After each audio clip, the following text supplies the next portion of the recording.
السلام علیکم ملګرو. شیخ صاحب د جاپان ته تللی، د جاپان کې انسان قدر خلکو څنګه کولو، د شیخ صاحب له باورو نو جاپان خلک څنګه ونو او د جاپان کې خلکو د انسانانو قدر څنګه کول. راځي دا ویډیو ګورو. مخکې ملګرو سره لازمي شیر کړئ. شیخ صاحب د کمنټ کې سوخان نه ماشاءالله ولیکئ. راځئ تیم دی پارک ته چې لاړو ښه مزېدار دی او پکې جانمازونه هم خواره کړل او مونځ مو وکړ.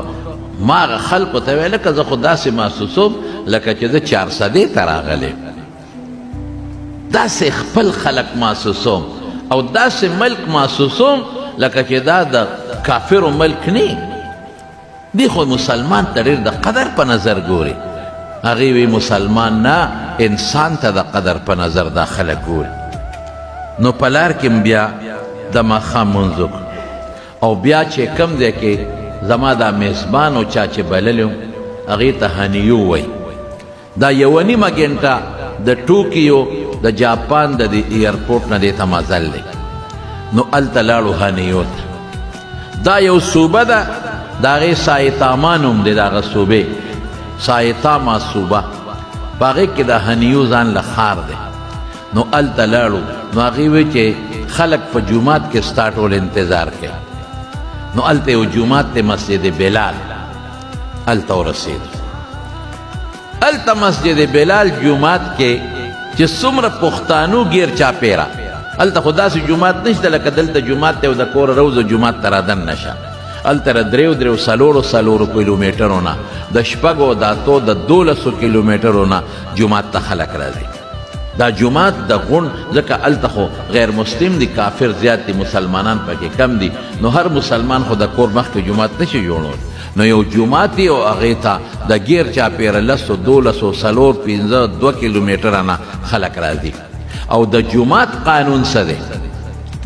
جومات به هلته رجسټر کې، نو بعضې خلک چې حکومت سره په خپله رجسټر کړي او درخواست ورکړي چې زه دلته جومات جوړوم، حکومت اجازت ورکوي، څه روک ټوک نه کوي. چې ته وایې جومات جوړوم، ځمکه ځان له اخله، هغوی یو څو شرطونه دي هغه به پوره کوې. یو شرط یې دا دی د جومات دپاره چې جومات سره به د ګاډو پارک له ځای خامخا اخلی. دا نشته چې جومات به جوړ کړو او ګاډي به په لارو کې ودرېږي یا ګاډي به په سړک ودرېږي. هلته په سړک او په لاره کې ګاډي ودرېدل منع دي. دې لاره کې سوال نه پیدا کېږي چې څوک ګاډي ودرېږي. دا زمونږ جرنیلي سړک دی د تنګي نه 400 پورې. د دې سړک په غاړه ګاډي ودرول بالکل منع دي، نشي ودرولی.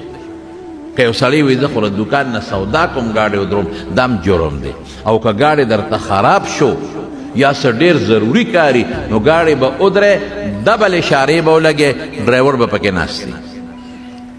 ډبل اشارې دې نه لګولې نو تا جرم دی. ډرایور ته کوی شو فوري جرمانه کوي. جرمانه هم لږه نه ده. دا هم نه ده چې 200 به د جرمانه کي یا 1000 به د جرمانه کي یا 1500 به د جرمانه کي او یا به پولیس ته ووایي چېرې مړه خیر دی او معافي وکړو. نشته، نه نه نه. هلته بیا جرمانه ښه مضبوطه جرمانه ده. که په 50,000 کې ووالئ او که په 2 لکه کې جرمانه کړئ او که په 15 لکه کې جرمانه کړئ او که په 20 لکه کې جرمانه کړئ او که په لیسنس کې دله ټک درکړو، 6 ټکه دار چا په لیسنس کې، نو چې یو ټک یې د نه و نو لیسنس ته کمزوری شو. خلک ډېر احتیاط کوي. سړکونو لارو کې سوال نه پیدا کېږي. د خپل کور مخې ته، د دروازې مخې ته چې کوم تا ځان له کوره غشتی دی، هلته به د 3-4 ګاډو ځای به هلته به ګاډې ودرې. د خپل کور مخې ته په سړک د پاسه هم ګاډې ودرول قانونا جرم دی، څوک نشي ودرولی.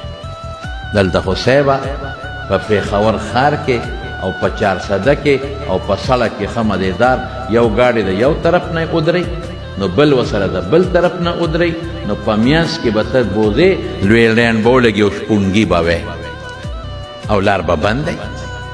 ابه ناست یې ډرایور په ګاډي کې موبایل باندې به خبرې کوي او یا به ډرایور کوشي وي ګپ شپ په لګی. کله 2 ګاډي یو بل سره ډرایوران ودرېږي په سړک او ګپ شپ لګی په ولاړه، اخوا یو خوا هم لین ولاړ او بل خوا هم لین روانې. مسلمان قدر دلته نشته او کارن دی ورپسې دلته و او یا دی ورته وایي چېرې وره ماله لار راکړه اخوا شه که نه، نو بوتاړ به وایي داسې به سپېمې ووایي چې ته ماله د هارن ولې راکې او صبر وکړه که نه، او په تا څه تلوار ده او څه تاریخ دی. دا قصې پسې هلته نشته، بالکل نشته. روډ به مکمل